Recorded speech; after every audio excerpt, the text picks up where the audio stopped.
Using to. अच्छा, इसके ऊपर ये टू को इस्तेमाल करना है, इसके ऊपर नहीं करना है, क्योंकि ये इस वक्त कांस्टेंट की शक्ल है। जब साइन a माइनस बी इसके अंदर x को ऐड भी कर दूंगा, सब्ट्रैक्ट भी कर दूंगा, तो ये वेरिएबल फॉर्म बन जाएगी। तो फिर इधर भी वेरिएबल आ जाएगा। तो फिर जो वेरिएबल अगर इंटीग्रेशन के बाहर है तो उसको फिर हमें अंदर लाना पड़ेगा, क्वेश्चन फिर कॉम्प्लिकेटेड हो जाएगा। इसलिए इसको बाहर रहने देना है और उसको बिल्कुल नहीं छेड़ना आपने, और सब्स्टिट्यूशन नहीं करनी। यहां पे सब्स्टिट्यूशन कर दें आप, sine of x minus b minus x minus A dx over sine of x minus a, x minus a sine of x minus b. ठीक ठीक ठीक ठीक ठीक ठीक ठीक ठीक ठीक। अगले स्टेप में ये sine of alpha minus beta का रोल अदा कर रहा है। ये देखें, ये अल्फा ये बीटा, यूजिंग ये ट्रिग्नोमेट्री का फार्मूला इस्तेमाल करें। साइन अल्फा माइनस बीटा किसके बराबर होता है? तो उसके बाद आप देखेंगे कि ये जो डिनोमिनेटर के अंदर दो पोर्शन है ना, ये बिल्कुल टोटल अलग अलग हो जाएंगे।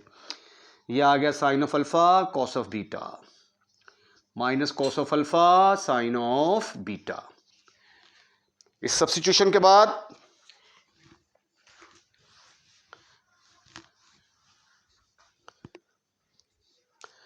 I is equal to 1 over sine of a minus b. चलें ये वाला फार्मूला अप्लाई करें। साइन ऑफ अल्फा, ये अल्फा का काम कर रहा है, ये बीटा का काम कर रहा है। तो sine of alpha cos of beta minus cos of alpha cos of x minus b sine of x minus ए। अब ये मैं जरा चेक कर लूं कि ये स्क्रीन में आपको नजर आ रहा है या नहीं। चलें जी, स्क्रीन सेट कर दी मैंने। ये आ गया यहां पे dx डिवाइडेड बाई, डिनोमिनेटर में तो वही चीज आएगी, sine of x minus a into sine of x minus b. अब ये वाली पूरी की पूरी टर्म इसके नीचे भी आएगी और इसके नीचे भी आएगी। तो अगले स्टेप में फिर मैं क्या लिखूंगा, 1 over sine of a minus b. इसके करूंगा मैं दो टोटे। पहले में आएगा sine of x minus B cos of x minus a divided by sine of x minus a sine of x minus b. ठीक है, अब ये पूरे का पूरा इसके नीचे भी आएगा। ये आ गया minus cos of x minus b sine of x minus A over sine of x minus a sine of x minus b, bracket close, dx। अब कुछ सिंप्लीफिकेशन होगी। ये देखिए, कटकटैस sine of x minus b, खत्म, finish, खलास।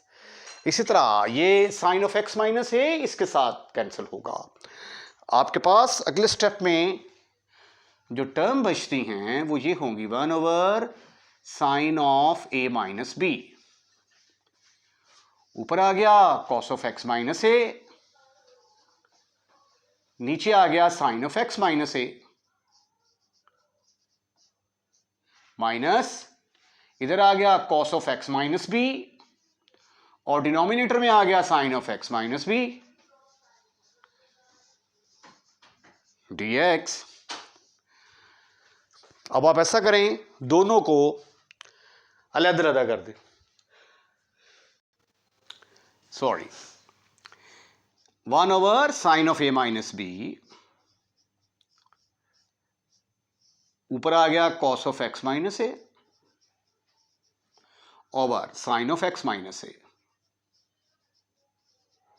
dx minus 1 over sine of a minus B